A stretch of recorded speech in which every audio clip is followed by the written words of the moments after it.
बिस्मिल्लाहिर्रहमानिर्रहीम। अस्सलामुअलैकुम। दोस्तों, अब आगे पीछे अगर बीफ बनाना हो तो हम कोई सी भी नॉर्मल किस्म की बीफ की रेसिपी बना लेते हैं, लेकिन अगर बकरा ईद पर बड़ा गोश्त बनाना हो तो थोड़ा इसे स्पेशल प्रोटोकॉल देना पड़ता है। तो आज हम बनाएंगे बिल्कुल अलग टेस्ट वाली बहुत ही मज़े की दही गोश्त की रेसिपी। इस रेसिपी की ख़ास बात यह है कि इसे मैंने हांडी में बनाया है। इसमें लाल मिर्च यूज़ नहीं की है, कुटी मिर्च नहीं डाली है और हल्दी का इस्तेमाल भी नहीं किया है, और फिर भी ये वाला रिज़ल्ट आया है। बीफ बिल्कुल नरम और सॉफ्ट बना है। अब इसे बनाना किस आसान से तरीके से है ये देख लेते हैं। अब सबसे पहले तो आप ये देख लीजिए कि यहाँ पर ये मैंने 1 किलो बड़ा गोश्त लिया है और ये सीने का गोश्त है। इसमें गोल बोटियाँ भी हैं और हड्डी भी है। अब इसमें हम थोड़ा सा पानी डालकर इसको बहुत अच्छे से धो लेते हैं। कुर्बानी का गोश्त होगा तो इसमें हींग या स्मेल तो बहुत ही कम होगी, तो इसलिए बस आपने इसको 5-6 बारी में पानी से निकालना है और उसके बाद में बीफ आपका इस तरह का बिल्कुल साफ़ सुथरा हो जाएगा। क्योंकि हल्का सा ब्लड होगा तो उसे आपने थोड़ा मसल कर, थोड़ा रब करके साफ़ पानी से उसे निकाल देना है। अब बड़े गोश्त के साथ साथ में आपको आधा किलो दही चाहिए होगी, 8-10 पत्ते पुदीने के, फ्रेशली सा हरा धनिया, 4-5 हरी मिर्चें और 1 मीडियम साइज़ का प्याज। अब प्याज को कट करना है तो जस्ट सिंपल आपने इसे 3-3, 4-4 पीसेज में डिवाइड कर देना है। ना स्लाइसेस बनाने हैं और ना ही आपने इसे चॉप करना है। और ऐसे ही हरी मिर्चों को आपने सेंटर से कट करके इन्हें 2-2 पीस में डिवाइड कर लेना है। और हरे धनिए को दोस्तों आपने डंठल के साथ में ही डालना है। पत्तों में खुशबू होती है और डंठल में फ्लेवर होता है। अब ईद है तो टाइम तो वैसे ही बहुत कम होता है, तो इसलिए आपने शॉर्टली सा बहुत ही आसान काम करना है। इन सब चीज़ों को आपने मिक्सी के जग में डालना है और थोड़ा सा पानी डालकर इनका आपने हरा मसाला बना लेना है। मतलब ये कि थोड़ा सा ही आप ब्लेंड करेंगे तो ये इस तरह का गाढ़ा सा पेस्ट बन जाएगा। अब इस हरे पेस्ट को आपने एक साइड पर रख देना है और पकाई के लिए आपने हाफ कप से भी थोड़ा कम ऑयल ले लेना है और ऑयल को गर्म होने के लिए रख देना है। अब हांडी में बना रहे हैं तो हांडी को गर्म होने के लिए थोड़ा टाइम ज़्यादा चाहिए होता है। तो जैसे ही ऑयल गर्म हो, बहुत अच्छे से हीट पकड़ ले, तभी आपने इसमें 15 से 20 दाने साबुत काली मिर्च के डाल देने हैं। 6-7 लौंग आएंगे और 4-5 हरी इलायची। इसके साथ साथ में 1 बड़ी इलायची और 2-3 छोटे से टुकड़े दालचीनी के। बस दोस्तों, यही खड़े मसाले डालने हैं और इनको आपने थोड़ा सा क्रैकल करके इसके बाद में आपने गोश्त को डाल देना है और गोश्त को डालकर इसे आपने स्टर करना है, थोड़ा सा हिलाना जुलाना है और उसके बाद में डाल देना है आपने अदरक लहसुन पेस्ट। और अदरक लहसुन पेस्ट दोस्तों 2 चम्मच के करीब में आएगा। अब गोश्त अपना पानी छोड़ेगा तो इसलिए आपने इसको ओपन कुक ही करना है और बहुत अच्छे से इसकी भुनाई करनी है। और इस काम में आपको लग जाएंगे 4 से 5 मिनट। उसके बाद में बीफ आपका इस तरह का दिखने लग जाएगा, थोड़ा शिलिंग सा हो जाएगा। तो जब ये कंडीशन आ जाए तब आपने इसमें 1 चम्मच भर के धनिया पाउडर डालना है, आधा चम्मच भुना कुटा जीरा आएगा और 1 टेबलस्पून आएगा इसमें नमक। लाल मिर्च का दोस्तों इस रेसिपी में कोई काम नहीं है, इसलिए आपने आधा चम्मच इसमें काली मिर्च का डाल देना है। अब इन मसालों की दोस्तों आपने बहुत अच्छे से भुनाई करनी है। इन मसालों को आपने बहुत अच्छे से भुनना है और भुनने के लिए आपने लकड़ी का ही चम्मच इस्तेमाल करना है और उसे बस इस तरह राउंड सर्कल में ही घुमाना है। हांडी है तो इसे अगर आप इस तरीके से स्टर करेंगे तो ये बहुत ही आसानी के साथ में सारे का सारा गोश्त उलट पलट हो जाएगा। दोस्तों, बीफ को कुकर में बनाने का या कढ़ाई में पकाने का अलग टेस्ट आता है, लेकिन दोस्तों हांडी में धीमी आंच पर गोश्त अंदर तक से पकता है और इसका टेस्ट बिल्कुल ही अलग किस्म का, बहुत ही मज़े का आता है। पहले हांडियों में ही गोश्त बनता था और बहुत ही मज़े का तैयार होता था, लेकिन बस इसके पकाने में आपको थोड़ा टाइम ज़्यादा लगता है। अब गोश्त का सारा पानी बिल्कुल सूख गया है और चिकनाई सेपरेट हो गई है। तो अब आपने इस स्टेज पर डालना है हरे धनिए का, हरी मिर्चों का और प्याज़ों का हरा हरा मसाला। और इस हरे मसाले को दोस्तों आपने बहुत अच्छे से पकाना है। जैसे आप प्याज़ों को फ्राई करते हैं बिल्कुल वैसे ही इसे भी आपने बहुत अच्छे से भुनना है। बहुत अच्छे से भुनाई होगी तभी जाकर बीफ के अंदर धनिए की खुशबू आएगी, हरी मिर्चों का फ्लेवर आएगा और गाढ़ी गाढ़ी सी ग्रेवी बनेगी। अब इसके बाद में आपने इसको पानी लगाना है। और दोस्तों हांडी में पानी लगाने का तरीका ये है कि आपने एक ही बारी में सारा पानी नहीं डाल देना है, बल्कि आपने एक कटोरी पानी लगाना है और इसे गोश्त के साथ में बहुत अच्छे से मिलाना है। इससे क्या होगा कि हांडी में गोश्त का टेम्परेचर एकदम से नहीं डाउन होगा, थोड़ा गरम गरम ही रहेगा और इससे हांडी की लाइफ आपकी बहुत ज़्यादा हो जाएगी। और पानी लगाने का फार्मूला आपने ये रखना है कि जितना आपका गोश्त है उसके बराबर में ही आपने पानी लगाना है। और पानी लगाकर आपने इसे फटाफट से नहीं बंद करना है, बल्कि पहले आपने इस पानी को उबाल आने देना है और उसके बाद में ही आपने इसे कवर करके पकाना है कम से कम घंटा भर के लिए। हाँ, दरमियान में आप इसे 3-4 बारी में स्टर ज़रूर कर लीजिएगा। इससे क्या है कि गोश्त आपका नीचे नहीं लगेगा। दोस्तों अगर आप मेरे चैनल पर नए हैं तो मुझे सपोर्ट करने के लिए मेरे चैनल को सब्सक्राइब कर लीजिएगा और घंटी के बटन को भी दबा दीजिएगा। इससे क्या है कि हर नई आने वाली वीडियो का नोटिफिकेशन सबसे पहले आपको मिलेगा। अब बकरीद का गोश्त है, गर्मियां हैं, तो आपने इसमें बहुत ज़्यादा गरम मसाले नहीं यूज़ करने हैं, बल्कि इसको खुशबू देने के लिए आपने पुदीने का इस्तेमाल करना है। मैंने यहाँ पर ये 10-12 पत्ते पुदीने के पानी में रखे हुए हैं ताकि ये फ्रेश रहें। इसके बाद में इनको मैंने हावन दस्ते में थोड़ा सा पीस लिया है और ये बस 1-आध मिनट ही बहुत ही आसानी के साथ में पिस गए हैं। इसके बाद में मैंने आधा किलो दही ली है और दही को दोस्तों मैश तो करना ही है, इसको हमने ऐसे ही नहीं डाल देना है, लेकिन मैश करने से पहले आपने इसमें पिसा हुआ पुदीना ज़रूर डाल देना है। आप पुदीने के साबुत पत्ते भी डाल सकते हैं, लेकिन दोस्तों उससे हल्की सी खुशबू तो आएगी पर गोश्त में आपके फ्लेवर नहीं आएगा। तो इसलिए पुदीने के पत्ते आपने पीसकर फिर ही इन्हें दही में डालना है और दही में डालकर इनको आपने बहुत अच्छे से मैश कर लेना है। दही आपकी मैश होने के बाद में इस तरह की स्मूथ और बिल्कुल एक जैसी होनी चाहिए। इसके बाद में आपने हांडी को ओपन करके गोश्त को बहुत अच्छे से स्टर करना है और ये भी देख लेना है कि गोश्त की बोटी 80-90% तक ज़रूर कुक होनी चाहिए। फिर जब गोश्त आपका ऐसा हो जाए तभी आपने इसको थोड़ी देर के लिए ओपन कुक ही करना है।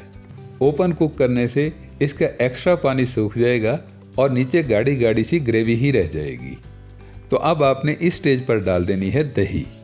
अब आम तौर पर हम गोश्त में जो दही डालते हैं वो 1 किलो गोश्त के लिए 100 ग्राम या 150 ग्राम ही दही लेते हैं, लेकिन इस रेसिपी में दोस्तों आपने आधा किलो दही लेनी है, मतलब 1 किलो गोश्त के लिए 500 ग्राम दही। इससे गोश्त का टेक्सचर भी चेंज हो जाएगा, थोड़ा लाइट लाइट सा हो जाएगा और गोश्त में दही का फ्लेवर भी आ जाएगा। अब लास्ट में आपने इसमें साबुत हरी मिर्चें डालनी है, लेकिन दोस्तों इनको आप सेंटर से चीरा लगाकर ही डालिएगा। फिर आपने इसको ओपन कुक ही करना है सिर्फ 3 से 4 मिनट के लिए और उसके बाद में डाल देना है आपने इसमें फ्रेशली सा हरा हरा धनिया। दोस्तों आप इस ईद पर मेरे इस आसान से तरीके से दही गोश्त की रेसिपी को बनाकर ज़रूर देखिएगा। हांडी में पकने से गोश्त का टेक्सचर भी खिला खिला दिखेगा, ग्रेवी मसालों से ही रेडी होगी और गोश्त घुलेगा बिल्कुल भी नहीं और रिज़ल्ट भी ऐसा आएगा कि गोश्त बिल्कुल नरम और सॉफ्ट बना हुआ होगा। बस हाथ लगाने से ही बिल्कुल अलग अलग हो जाएगा। दोस्तों वीडियो अच्छी लगी हो तो इसे लाइक ज़रूर कर दीजिएगा। मिलते हैं नेक्स्ट वीडियो में, तब तक के लिए अल्लाह हाफिज़।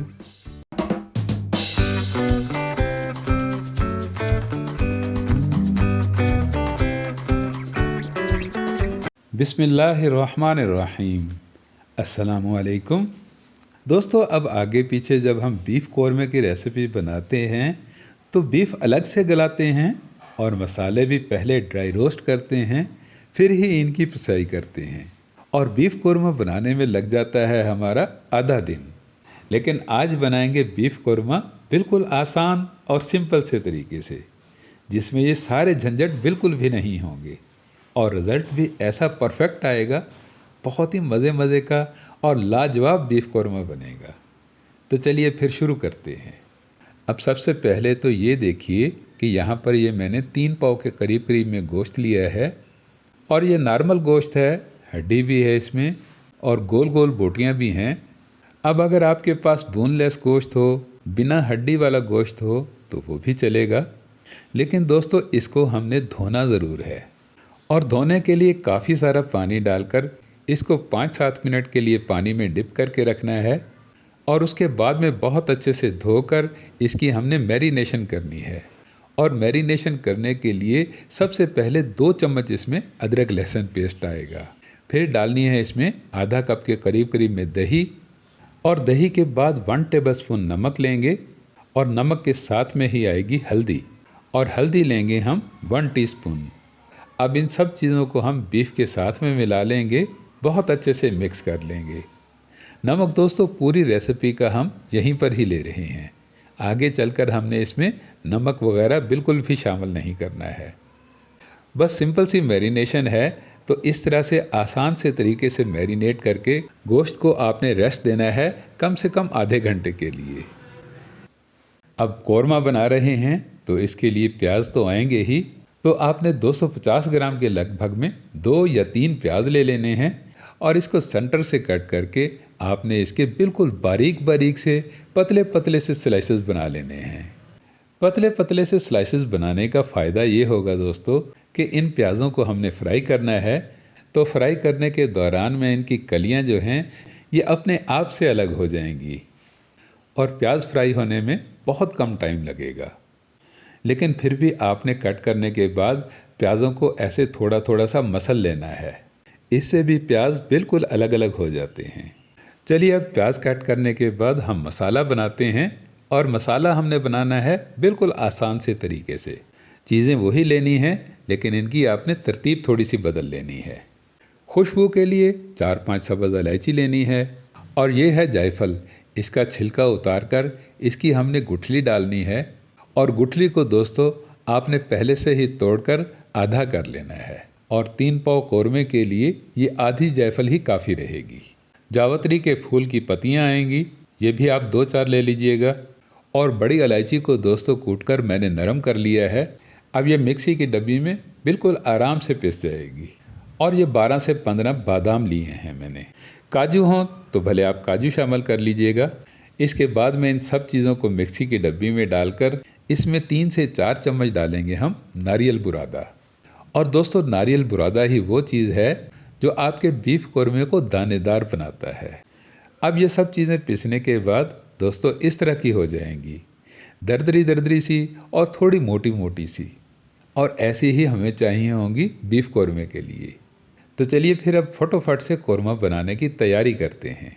सबसे पहले हाफ कप के करीब करीब में ऑयल लेंगे और इसे गर्म होने के लिए रख देंगे। घी हो तो घी भी चल जाएगा, पर उसकी क्वांटिटी भी आपने यही रखनी है। और इसके बाद में इस गरम गरम ऑयल में डाल देने हैं आपने स्लाइसिस शेप में कट किए हुए प्याज। और प्याज़ों को दोस्तों शुरू में ही स्टर करने की बिल्कुल ज़रूरत नहीं है। अभी आपने इन प्याज़ों को थोड़ा सा सेट करके ऐसे ही छोड़ देना है। 3 से 4 मिनट तक प्याज ऐसे ही पड़े रहेंगे तो इनका अंदर का पानी सूखना शुरू हो जाएगा और पानी के सूखने की वजह से इनका कलर थोड़ा चेंज हो जाएगा और भुनाई की तरफ आने लग जाएगा। और उसके बाद में थोड़ी ही देर में ये गोल्डन ब्राउन दिखने लग जाएंगे। और जब ये गोल्डन ब्राउन हो जाएं तो आपने फ्लेम को लो फ्लेम पर कर देना है और तैयारी कर लेनी है इनको निकालने की। और प्याज़ों को ब्राउन करने के लिए दोस्तों आपके बस 5-7 मिनट ही लगेंगे। इसके बाद में इसी ऑयल में डाल देने हैं आपने 2-4 पत्ते तेज़पात के, 8-10 साबुत काली मिर्चें, 4-5 दाने लौंग के और 4-5 ही हरी इलायची। फिर इन सब खड़े मसालों के डालने के बाद आपने लेना है 1 टीस्पून साबुत ज़ीरा और ज़ीरे को डालकर आपने इन सब चीज़ों को थोड़ा सा क्रैकल कर लेना है। और उसके बाद में डाल देना है आपने इसमें मैरिनेट किया हुआ गोश्त। अब बीफ है तो पहले तो इसे हमें इसी ऑयल में थोड़ा सा भूनना है, बहुत अच्छे से फ्राई करना है। रीज़न उसकी ये है कि पहले तो बीफ अपना पानी छोड़ता है, तो इस पानी को फ्राई करके ही सुखाना होता है।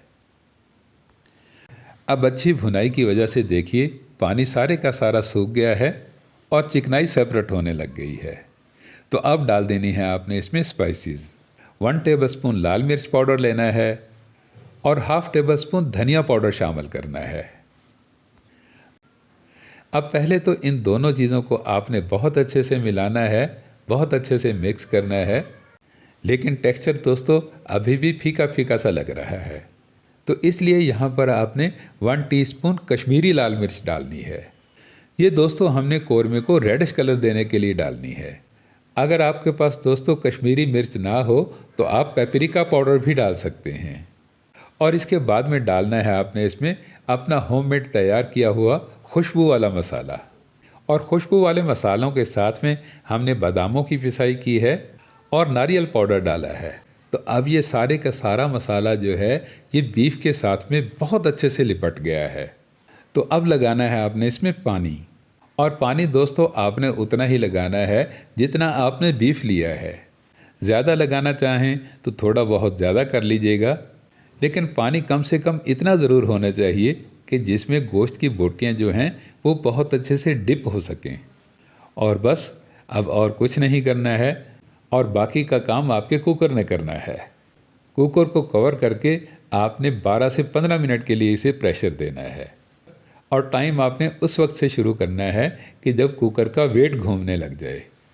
दोस्तों आपको इस चैनल पर बहुत अच्छी अच्छी मज़े की रेसिपीज़ देखने को मिलती ही रहती हैं, और अगर आप चाहते हैं कि इनका तसलसल ऐसे ही बरकरार रहे तो चैनल को सब्सक्राइब ज़रूर कर लीजिएगा और घंटी के बटन को भी दबा दीजिएगा।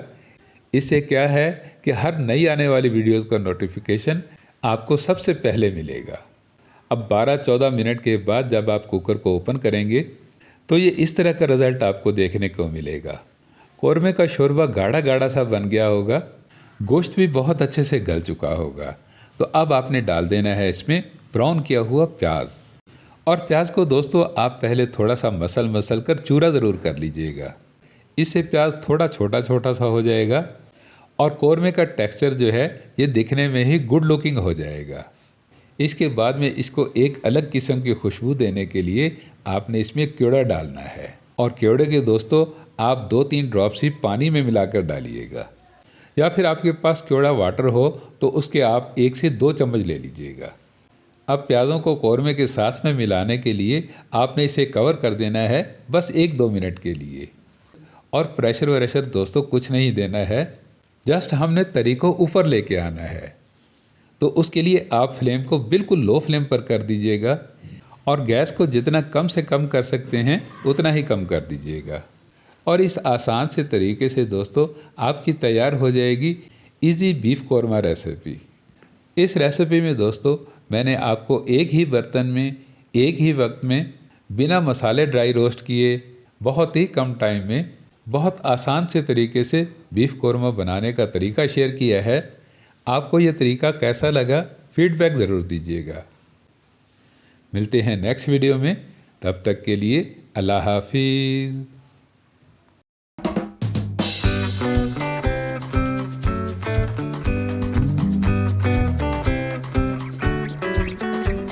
बिस्मिल्लाहिर्रहमानिर्रहीम। अस्सलामुअलैकुम। दोस्तों दम पुख्त बीफ गोश्त बनाने की बहुत सारी रेसिपीज़ आपने देख रखी होंगी। कहीं पर इसमें पाउडर फार्म के मसाले डाले जा रहे हैं, और कहीं गोश्त को गलाने के लिए इसमें अदरक लहसुन पेस्ट शामिल किया जा रहा है। लेकिन दोस्तों ये कबायली रेसिपी है, ट्रेडिशनल है। दूर दराज के इलाकों में पेस्ट या पाउडर वगैरह कुछ भी नहीं होता है।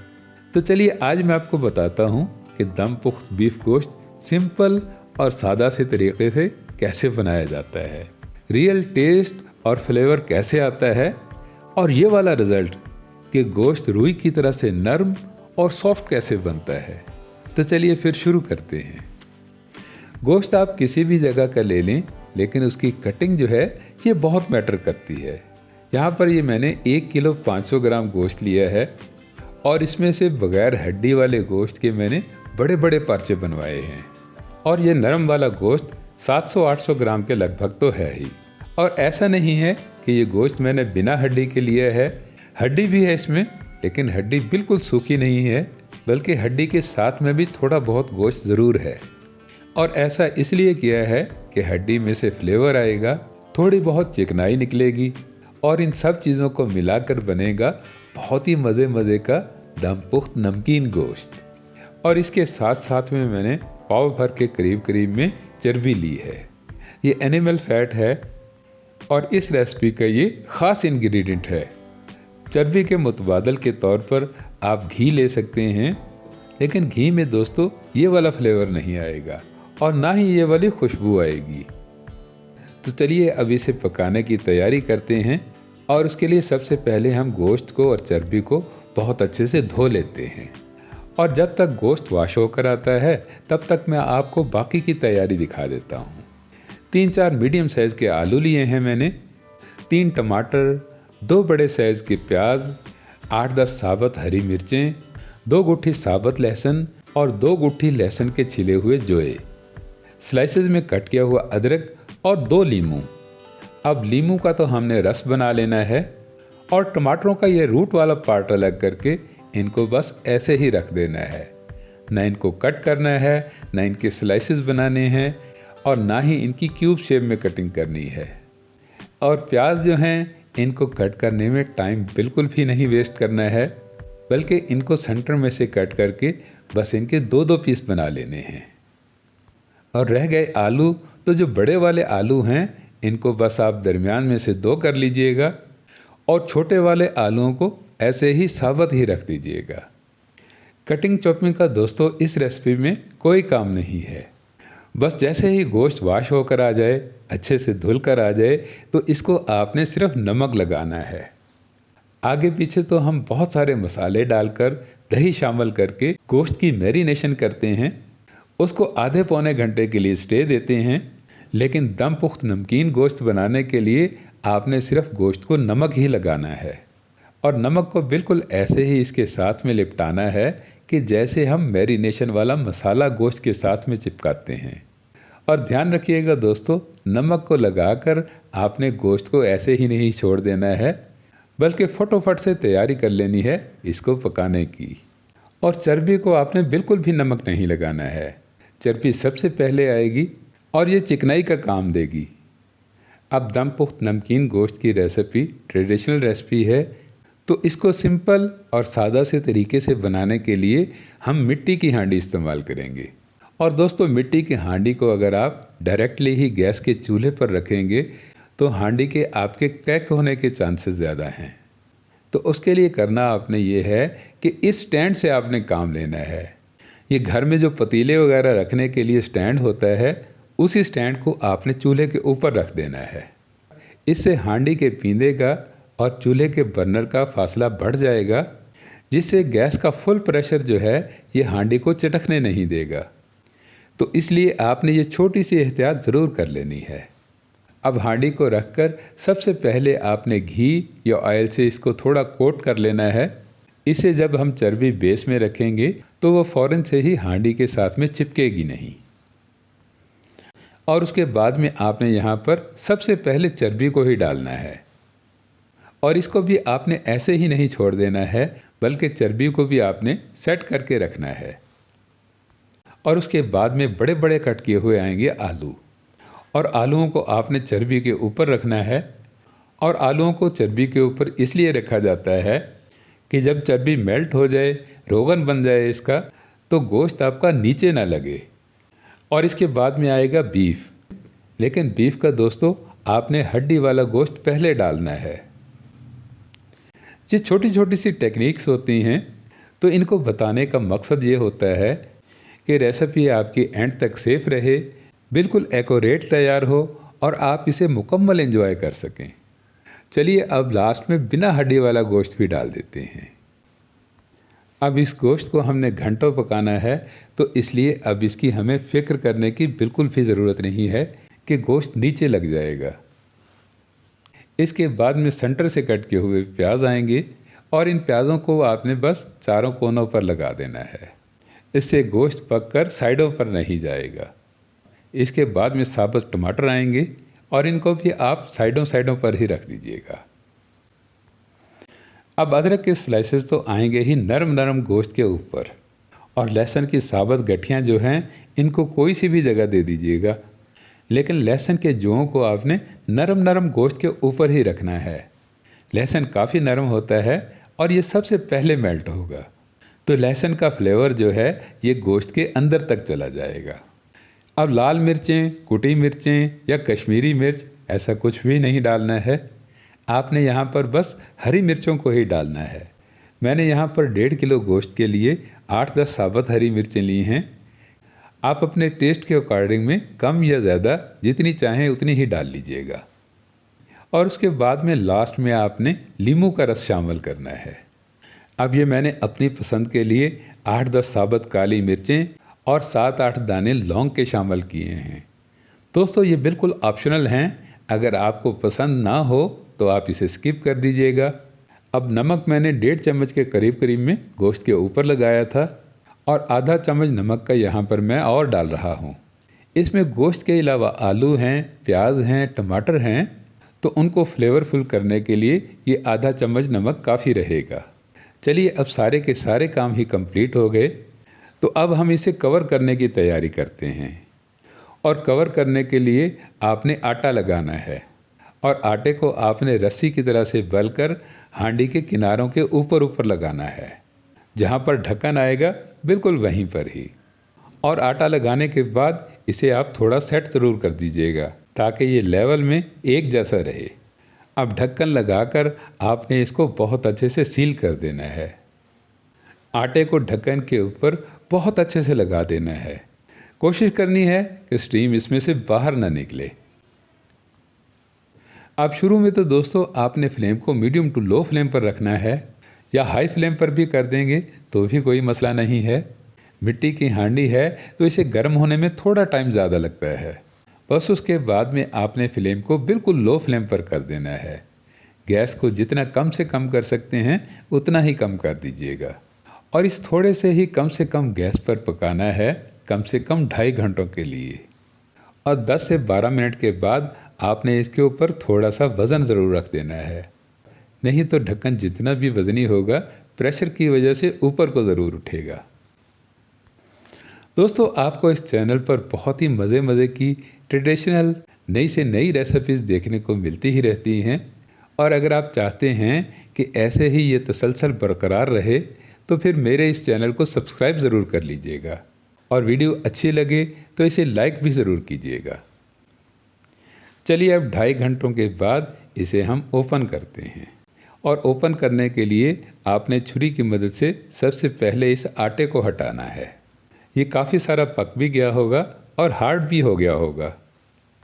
दोस्तों ये देखिए 2.5 घंटे स्टीम में पकने से गोश्त का ये वाला रिज़ल्ट आ गया है। रेशा रेशा बिल्कुल आसानी से अलग हो रहा है और गोश्त नरम और सॉफ्ट बन चुका है। दोस्तों दम पुख्त नमकीन गोश्त बनाना कोई मुश्किल नहीं है, बहुत ही आसान है ये। इसमें ना तो आपने बहुत ज़्यादा चीज़ें डालनी होती हैं और ना ही आपने मिर्च मसाले शामिल करने होते हैं। कबायली इलाकों में या पहाड़ों में इसे बनाया जाता है, इसलिए इसमें साबुत चीज़ें ही डलती हैं। बहुत ज़्यादा मसाले वगैरह या पेस्ट वगैरह इसमें बिल्कुल भी नहीं डालते हैं। बस गोश्त को साबुत चीज़ों से ही और बहुत अच्छे से पकाई करके ही टेस्टी और लजीज बनाया जाता है। दोस्तों दम पुख्त नमकीन गोश्त बनाने का मैंने बहुत ही आसान और सिंपल सा तरीका आपके साथ में शेयर किया है। आपको ये तरीका कैसा लगा फीडबैक ज़रूर दीजिएगा। वीडियो अच्छी लगी हो तो वीडियो को लाइक कीजिएगा। मिलते हैं नेक्स्ट वीडियो में, तब तक के लिए अल्लाह हाफिज़।